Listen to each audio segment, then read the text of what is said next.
Sorry, yeah, because one or two interesting people have been mentioned along the way. Perhaps Chiara's got those. I mean, people names who might help.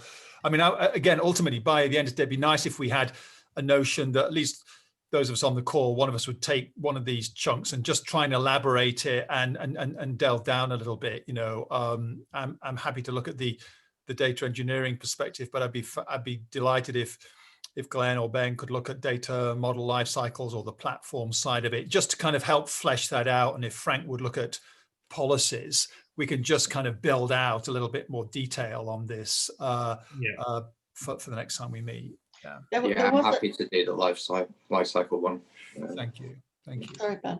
Yeah, there was an idea that we would invite a few more people, and specifically Neil Lawrence, I think, was somebody that Chiara was contacted. Did you get any response, Chiara? I have to be honest and say I didn't get around to contacting him, Valerie. Okay. I haven't emailed him yet.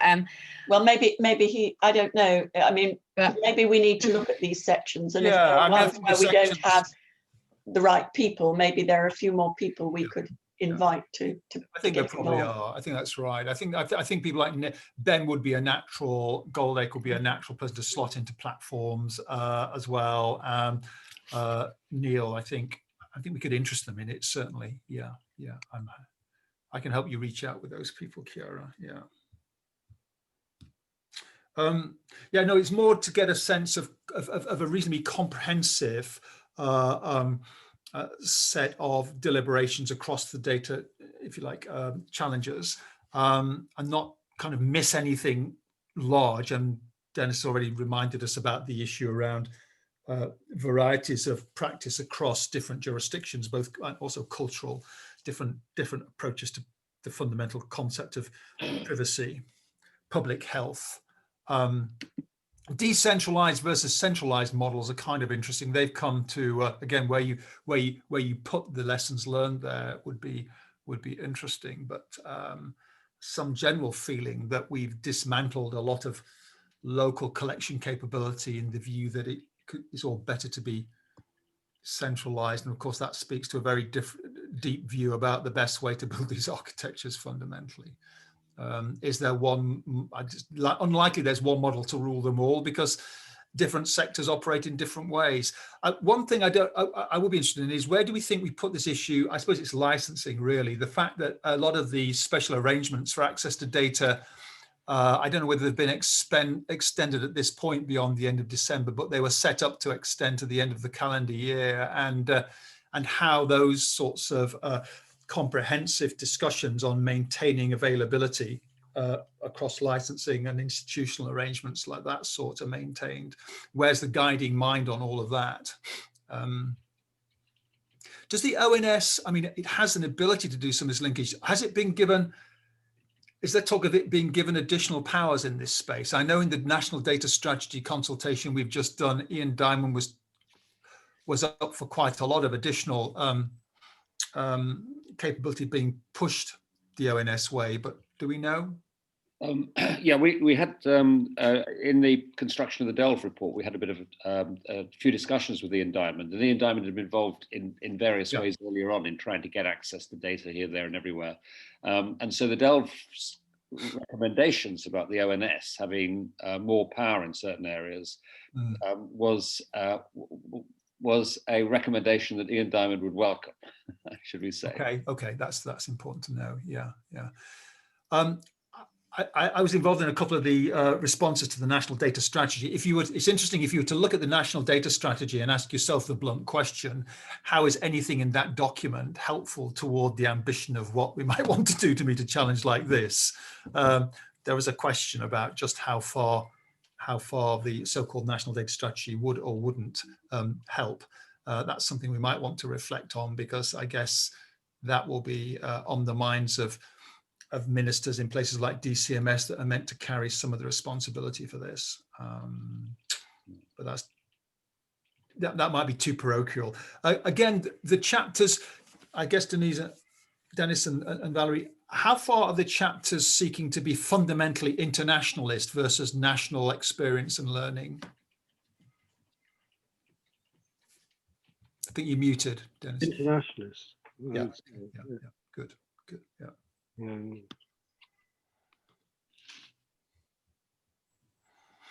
Oh, I'm not quite. Are you answering, Dennis? Or No, internationally. So, and in particular, I think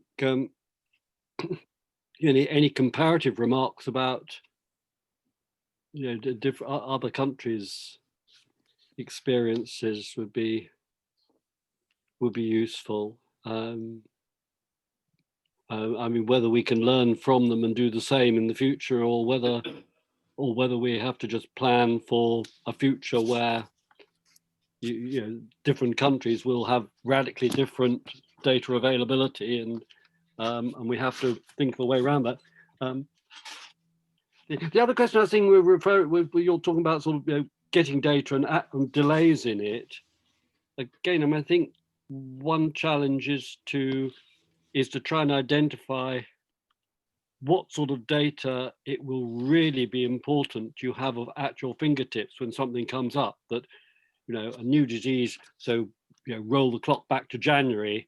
What kind of data would we have liked if we'd been seriously planning for this pandemic back in January? What kind of data would we have wanted to be available for very early crucial decisions? And thinking to the future, if there are things that weren't available but should have been, what are the challenges in getting those in place for a future pandemic? Because I mean, although I can absolutely see that as the pandemic goes on, there are all sorts of people getting frustrated because they can't get hold of data they want and so on. It is sort of micromanagement. It is not going to be make or break for the pandemic if they have to wait 3 months at this stage of the pandemic to get more data they would like to have. I mean, lives may be lost because of it, but it's not going to actually make a difference to whether the pandemic broadly, how it proceeds. What would you say are, if you were to begin to even answer the homework question, what would we have liked to have had that we didn't have in January? I mean, how developed has that become, or discussed has that become in the course of the pandemic and the workshops as they've evolved, would you say?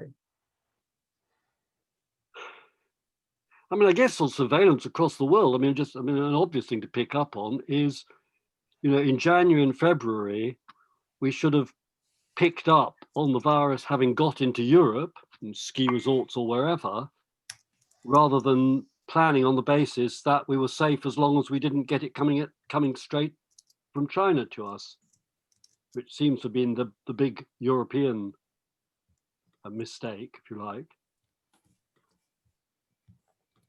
Yeah. On a completely different level, I would have said things to do with agreement about definitions, terminology, so that people were collecting. Yeah, I mean, I think the same things rather than things that purport to be the same but actually aren't.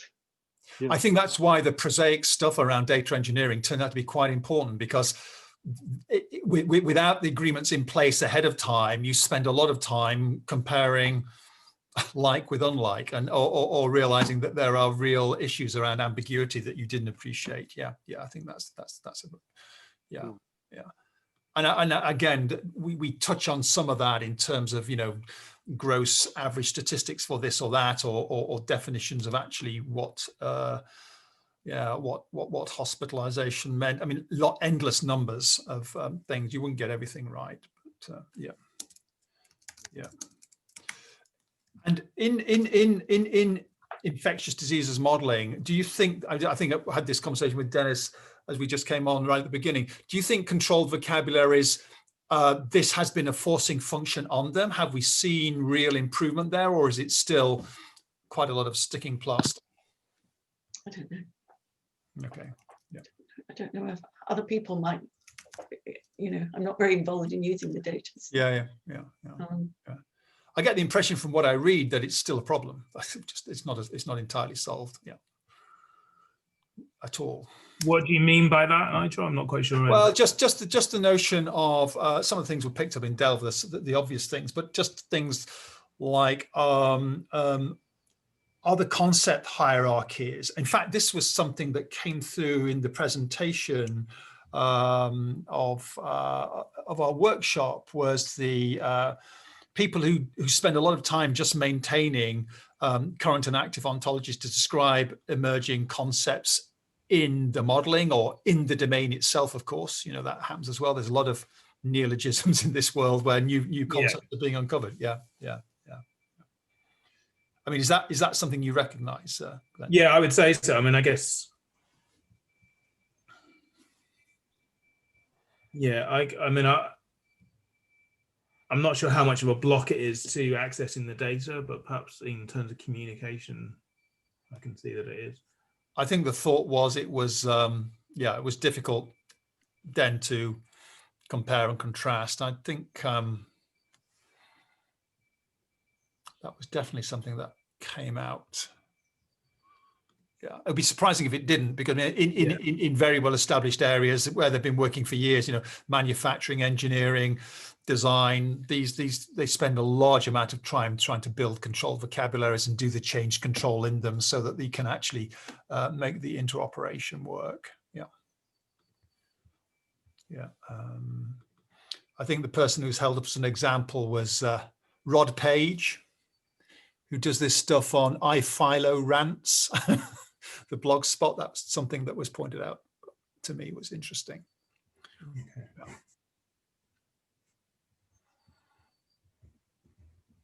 So that's important for knowing the statistical properties of the data you're collecting as well. If you've got a standard that you're measuring it against in terms of the vocabulary, then it allows you to understand the process when ultimately it gets fed into other aspects. I mean, maybe that also, maybe I do recognize that in the sense that I think one of the things that we always feel is important is when you get access to data is being able to talk to someone who's already looked at it, spent some time getting familiar with it. So in other words, just being handed the proverbial Excel spreadsheet is not necessarily that useful, but if it comes with a person who understands it, then it becomes very useful potentially. And that's the classic thing, isn't it? I mean, again, in the data engineering, that very often the data schemas, and a reasonably full documentation of the schema, if you like, the design rationale, why are these objects in there and these relationships are not these, is often the last thing that's there. It's all implicit knowledge in the head of the person who collected it. Yeah, absolutely. Yeah. So there's plenty to go out there. So just in terms of moving this forward, if we try and pull more people in, as has been suggested, but if those of us here could take some core responsibility of trying to flesh out, I'm happy to have a go at one, the data engineering perspective. Glenn, did you say, or Ben, would models and life cycles be something you could take the lead on? Yeah, definitely. I'm happy to do that. Yeah. And if Frank could look at the policy perspective, just the general challenges, that could be very helpful, just to try and flesh that out. I think the two other areas, data platforms, I'll try and coerce Ben Goldacre to be thinking about that and put some contributions into that. And the data institutions, well, Neil has got quite a lot of views on. He's got views across quite a lot of these issues, but I mean, he could be a useful informant if he could find that. And then the various people who have been worrying about this, from Julia and other people on SPI-M and other groups, if people could think about what that list might look like and drop potential other contributors into these sections, that would be really helpful.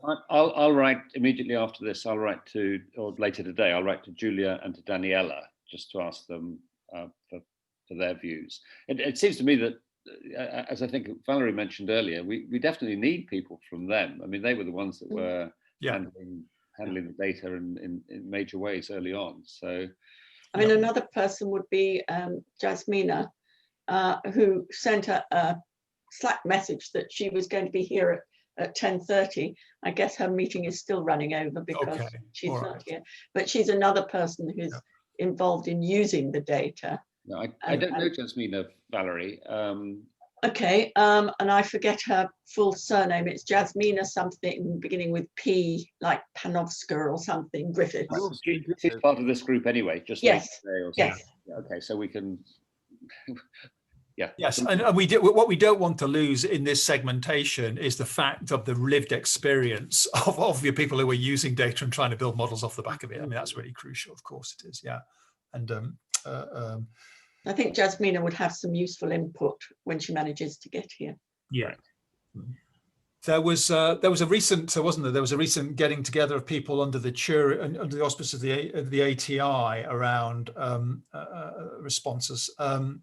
And one or two people had observed, they thought it was very successful, and other people had thought that it had shown where some big gaps were. So I was speaking to Angela McLean. She was saying that she'd be happy to take a view and even contribute to some elements of this. I was surprised that she said that, given her role, but she's got a real interest in where she thinks there are the data deficiencies or the kind of data they wish they'd had when they were sat there trying to explain all this and make decisions within Sage. But I mean, a lot of people are on. Yeah, if the chapter could be a conduit for, taking insights from people like Angela and just embedding them in a chapter and whatever, I think it'd be great. Well, Graham Medley would be another obvious person who would have a lot of thoughts about. Yeah. So as this starts to flesh out a little bit, if we could then put it in a form that they could feel they would want to kind of just react against or offer their observations around, that would be great. Given that we're entering the festive period, I mean, it's actually sometimes a time when you can get some calm and reflective moments to write with all the students away and everything. So what is the expected time course? I think we said if we could begin to flesh this out over until the next time we meet, that would be really helpful. I mean, just put some flesh on the bones of these different elements, these components, these perspectives, that would be very helpful. When are other groups meeting? Well, I think after this week, and obviously we're at Thursday, so some of them have already had their sort of last meeting before Christmas. I think the plan is to restart the week of the 4th of January. Okay.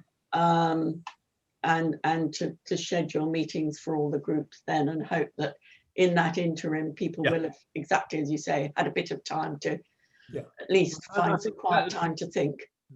I think possibly the median position among the groups is being at pretty much this stage, that there's a fairly substantial document with points in it, where with sections which needs sort of turning into something more like a draft challenge bit for a paper.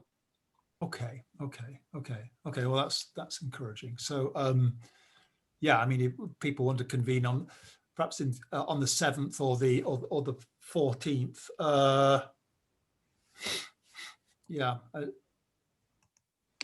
leave that for people. Express the view. Is the 7th too early for people? Apologies, I'm very late. This is Jasmina. I'm juggling so many things. Well, I'm really sorry. I'm juggling too many things, and you might hear a piano in the background. So sorry about that. That is impressive. If you're playing the piano as well. Oh yeah, no, sorry, I'm not playing the piano, Glenn. Come on. No. Jasmine, we were just looking at a document that I put together to try and put a bit more structure around the perspectives we might want to take, and in particular, we were very interested in reaching out to those people who are doing the modeling and had been doing the modeling, the lived experience of trying to use the data in the models and inform us a little bit from that perspective. And we thought you might have something very useful to contribute there. So it was kind of really getting your feeling of where you thought you'd be most, around data and models, I suspect. But there's a few people putting their hands up to help on that. So that would be great. So would you like me to add something, because I have another hat that I wear, which is around collating all the models that are currently being used and how the data they use, which data they use, and what they're getting out. So I could put that hat on and involve some people if you want, or I can write something.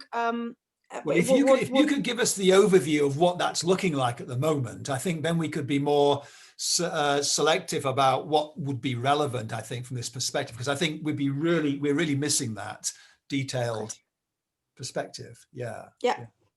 Well, and do we have a deadline for doing that? Is it next week or is it after Christmas? After Christmas. We're speculating that we might try and meet on the 7th of January, so it's after Christmas.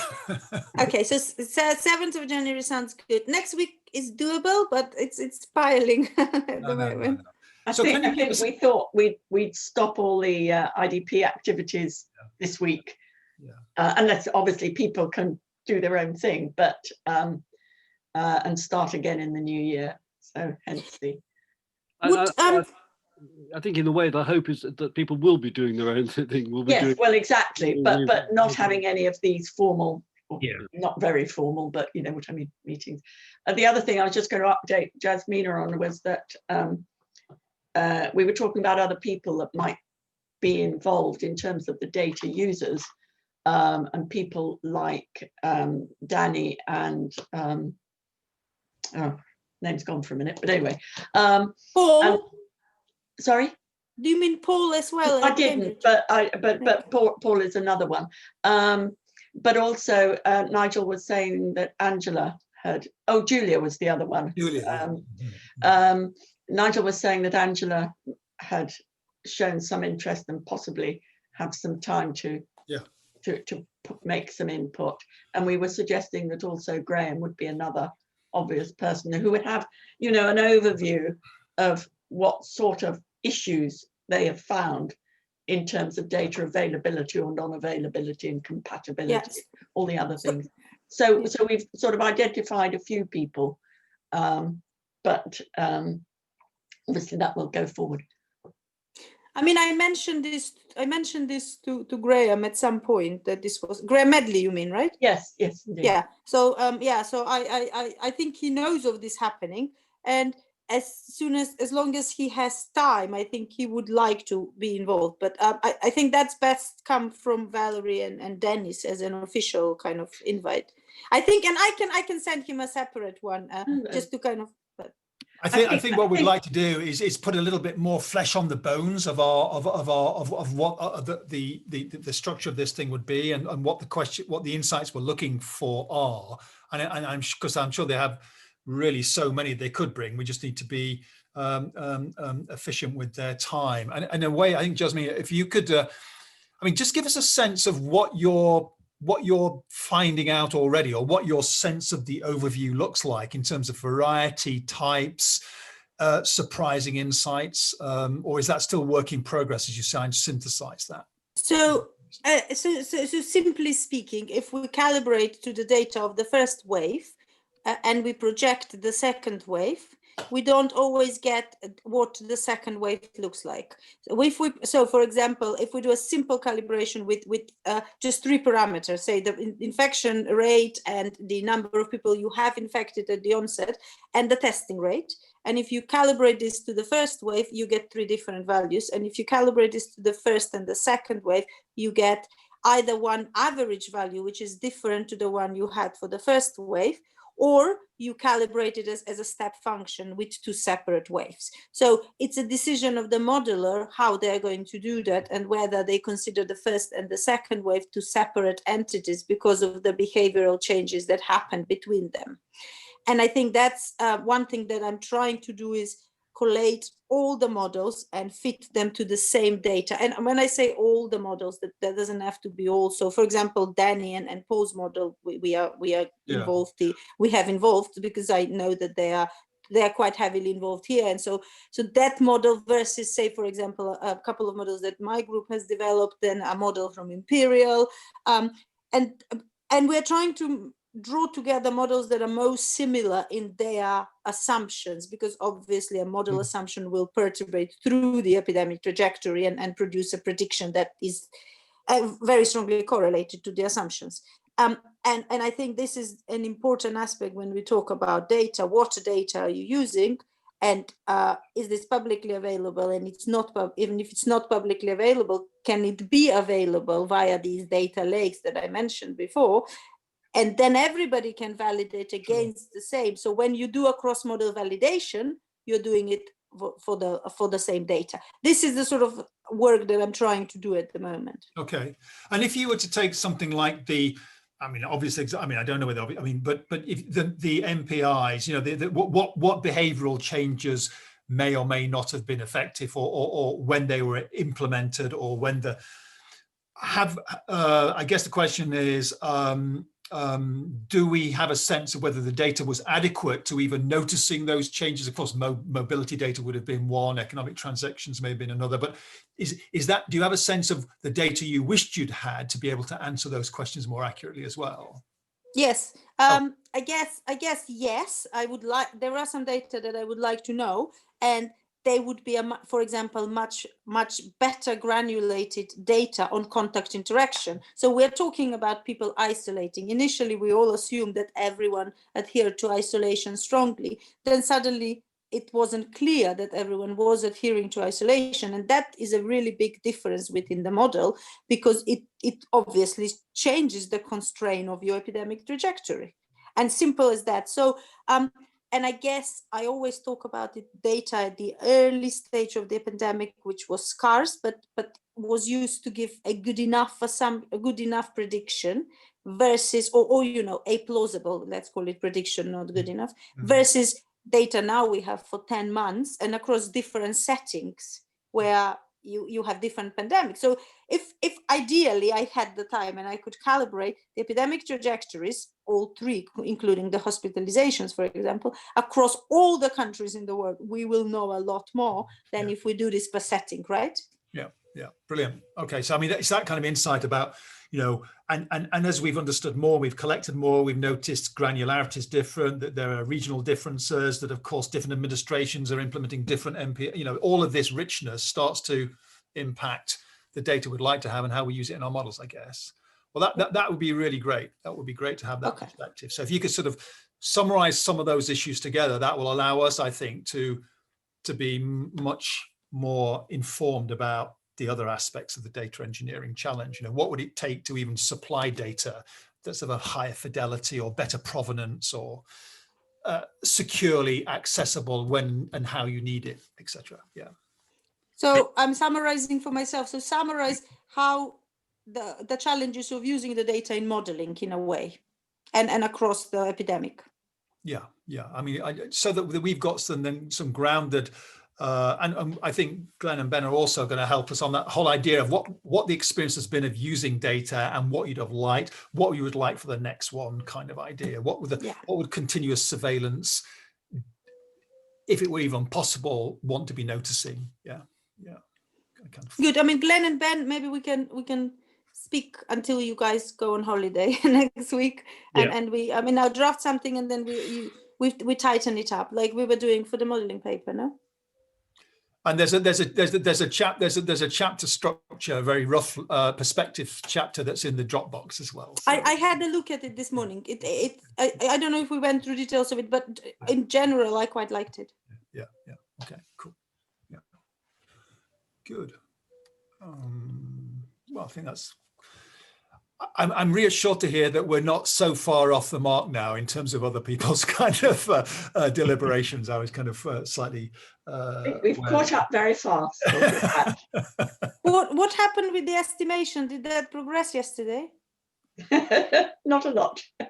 Oh, really? Okay, because I felt so guilty for not being able to attend. Yeah, apologies, mate. But we can blame the lack of progress on your not being there, Jasmina. So you can. Okay. Yeah. I take it like that. Thank you, Dennis.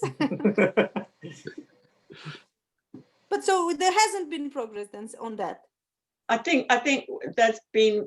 I mean, we talked very briefly about the latest version of the document, which I think Glenn had posted. But there weren't many of us there, and so we had an interesting general discussion, but not very specific. And I think the idea was very much like this, that what we need now is people to take ownership of different sections and start to, develop them and write a bit more in bits so that we can see how it all fits together. Yeah, I was kind of there is an outline there from Glenn, who's written quite a bit. Yeah, Glenn is very good at getting projects going. I like it. Yeah, I'm not very good at finishing them though. Don't tell me. I don't believe that. That's great. Well, look, listen, I think if Chiara could just kind of summarize our deliberations today, I think we've got a sense of rough aggregation and delegation. If we can meet on the 7th at 10, that would be, I think that would launch us into the new year. I think Let me with just a degree check. If not, What day of the week is the 7th? Sorry. Thursday. The same. Oh yeah. slot, Okay, that's Justina. fine. Yeah. Brilliant. And anything else, Dennis or Valerie, you think?